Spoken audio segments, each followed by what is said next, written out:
Olá pessoal, Pietra Bertolazzo falando aqui e hoje eu tô gravando esse primeiro vídeo que vai ser o primeiro de uma sequência de 4 vídeos falando sobre supostas líderes feministas.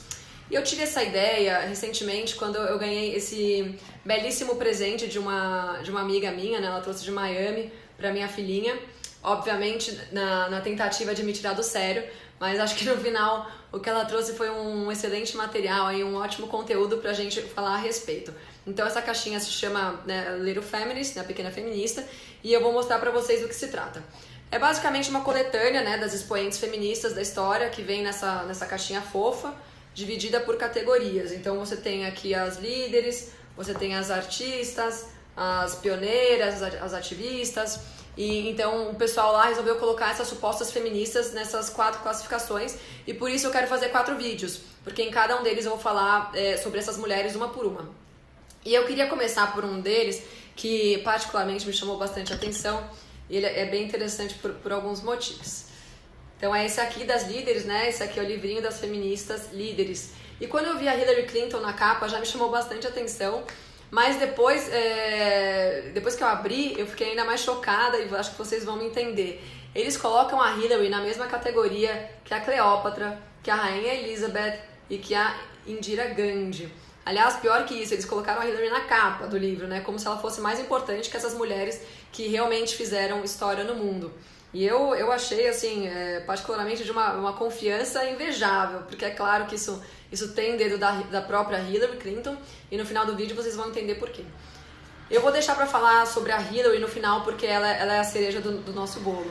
Então, só pra fazer uma breve introdução, isso aqui é só mais um exemplo de como as pessoas que comandam o mundo estão controlando as crianças e depois os jovens através da educação ideológica, né? Reparem aqui na descrição da caixinha que fala... Cadê? Isso é para as mulheres fortes, que nós saibamos quem são, que nós sejamos como elas, que nós possamos criá-las. Então, vocês já entenderam aí o nível de lavagem cerebral, que é esse material aqui feito para meninas na primeira infância.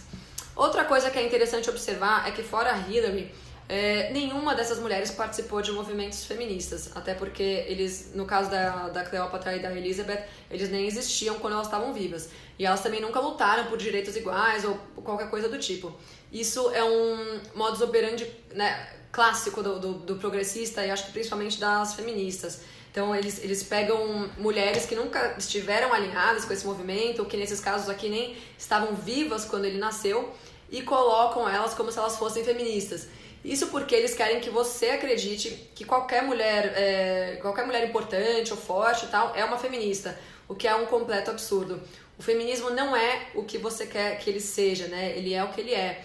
E o que ele é um movimento criado por comunistas, e eu costumo dizer que o feminismo não só é um movimento de esquerda, porque todas as suas precursoras eram comunistas, como ele é o movimento mais perigoso da esquerda, né? Porque ele usa uma camuflagem muito bonita, falando de direitos iguais, de igualdade, etc., em todas as esferas, e ele faz com que você acredite em babaquices como o feminismo de direita. Feminismo de direita não existe, mas esse é um assunto que a gente pode deixar para um outro vídeo.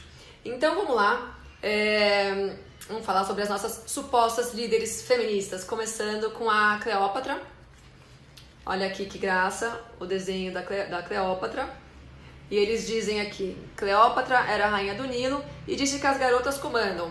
Bom, Cleópatra nunca disse nada disso. Só para resumir um pouco a história da Cleópatra.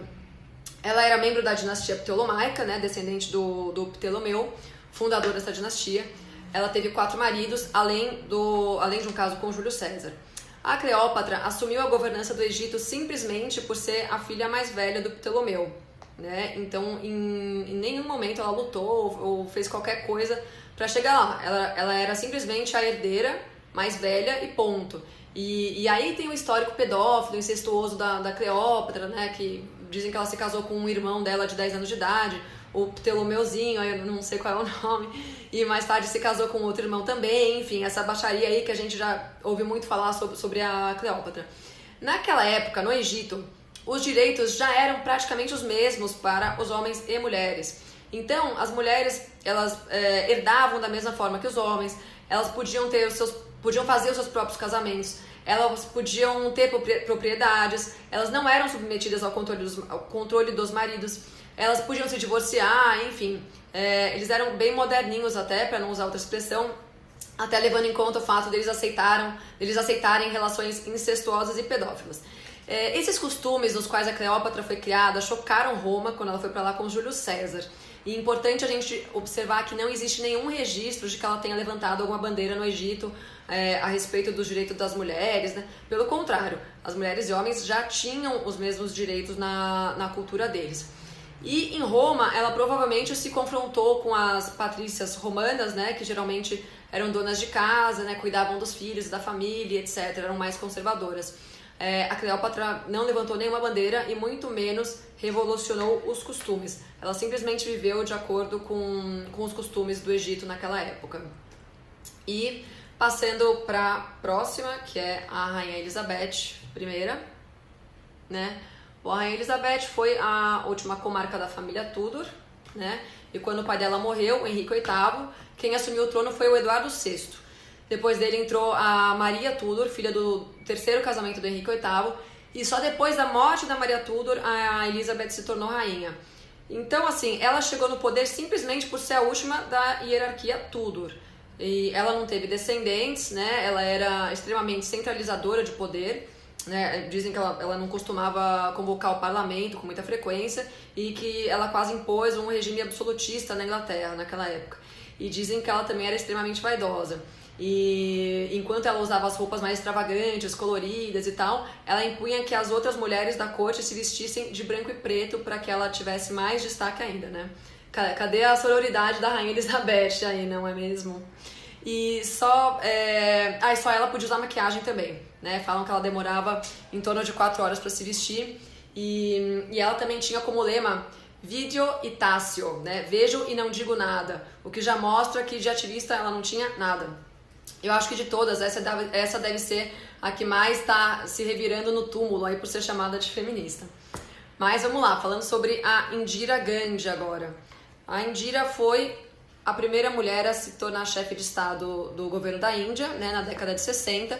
Mas antes disso, ela passou boa parte do período da Segunda Guerra presa por algumas atividades ilegais durante a guerra. A Indira entrou na política com a ajuda do pai, que era o primeiro-ministro, né, e era um cara muito influente naquela época. E ela também foi acusada de ter vencido as eleições em 1970, alguma coisa, por fraude. Além de ter ajudado a fundar um partido socialista, na Índia, enfim. Me lembra até uma certa presidenta aí no Brasil. Mas enfim, ela foi responsável por tornar a Índia a quinta maior potência nuclear do mundo. Por isso, talvez ela tenha recebido o prêmio Lenin da Paz na década de 80, o que é bem engraçado. Mas bom, essa sim pode ser considerada uma feminista, mesmo eu não tendo achado nenhum registro dela se intitulando como tal. Mas você vê o alinhamento das ideias dela com os comunistas, com as ideias progressistas e etc. Então vocês percebem como eles vão inserindo algumas comunistas, né, algumas feministas, no meio dessas outras mulheres que realmente fizeram história, como é o caso da Cleópatra e da Elizabeth I. E eu particularmente não vejo sentido nenhum em colocar essas 4 mulheres no mesmo balaio. Mas isso é feito de propósito, né, para induzir a gente a acreditar que essas comunistas e feministas foram tão importantes quanto essas outras grandes mulheres, que independentemente se elas foram boas ou más, né, elas tiveram um papel infinitamente maior na história, e de feminista elas não tinham nada. E agora vamos à estrela do livro, né, a nossa capa, Hillary Clinton.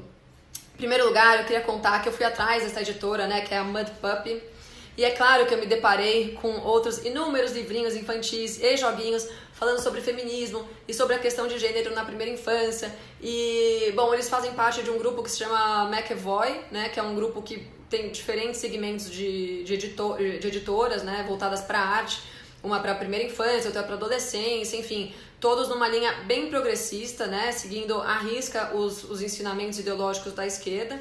E, como não podia deixar de ser, o escritório deles fica em São Francisco, né, o antro do progressismo nos Estados Unidos, ou um dos.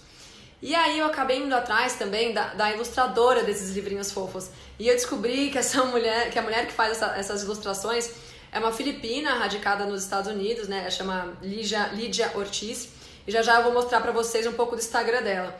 E foi lá que eu descobri que ela faz ilustrações também para Planned Parenthood, que é a clínica americana apoiada por Hillary Clinton há mais de 40 anos e que oferece aborto gratuito, a livre demanda e que tem várias acusações absurdas, como a de que eles lucram com a venda dos órgãos dos fetos e com o fato de eles ocultarem violações sexuais de menores.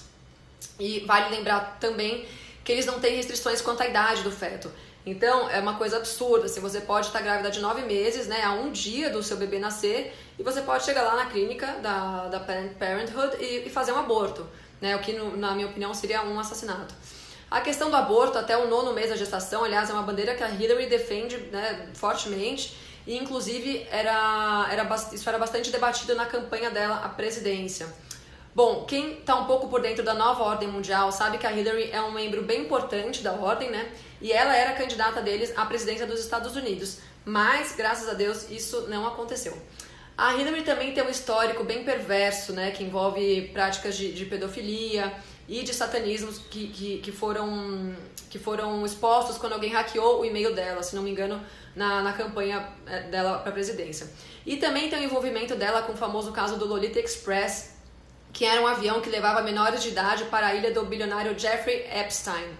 Aparentemente, a Hillary era quem recrutava os menores de idade para essas viagens. O Jeffrey foi preso no ano passado, em 2019, por tráfico sexual, mas logo em seguida, acho que um mês depois, ele cometeu suicídio. E, inclusive, agora tem um documentário no Netflix contando a história dele. Agora, voltando a Hillary, vale a pena fazer um vídeo só sobre ela, porque a ficha ali é bem longa, né? Mas esse resumo que eu dei aqui é só para vocês verem quem é a principal líder feminista que essa editora quer dar como exemplo para as nossas filhas. E para finalizar, eu quero mostrar um pouco do Instagram da tal da Lídia, né, que é a ilustradora que eu falei, que fez esses livrinhos. E a gente percebe logo de cara que tem muito simbolismo, tem muita referência satânica, às organizações secretas e à nova ordem mundial. Eu vou mostrar aqui um pouco, mas se vocês quiserem se aprofundar mais nesse assunto, né, de simbolismo, eu sugiro que vocês assistam ao vídeo no canal do YouTube da Débora G. Barbosa, que se chama A Importância dos Símbolos e das Mensagens Subliminares. Então, só para mostrar aqui rapidamente, esse aqui é claramente uma imagem ali satânica, alguma coisa do tipo. E aí, ó, uma pessoa bebendo sangue, muito simbolismo, um anjo caído, mais satanismo. Isso aqui é uma ilustração que ela fez para Teen Vogue. Então, assim, eles estão adentrando em todos os veículos, né, para atingir todos os jovens. Aqui o olho, né, muito usado. Isso aqui foi para Planned Parenthood. Mais satanismo. Aqui um réptil. Esse aqui é muito bizarro, né, porque ela fala aqui que ela é uma vampira que voa à noite para comer homens e bebês, que é bem assustador. Então é isso, ó, ela usa muito essa simbologia do olho, répteis e enfim. O Instagram dela é Lídia Ortiz, para quem tiver curiosidade, mas acho que antes de ver vale a pena olhar esse vídeo da Débora Barbosa, que vocês vão entender melhor do que eu tô falando, tá bom? Então, espero que vocês tenham gostado. Esse foi o primeiro vídeo dessa coletânea de 4 e beijos, fiquem com Deus.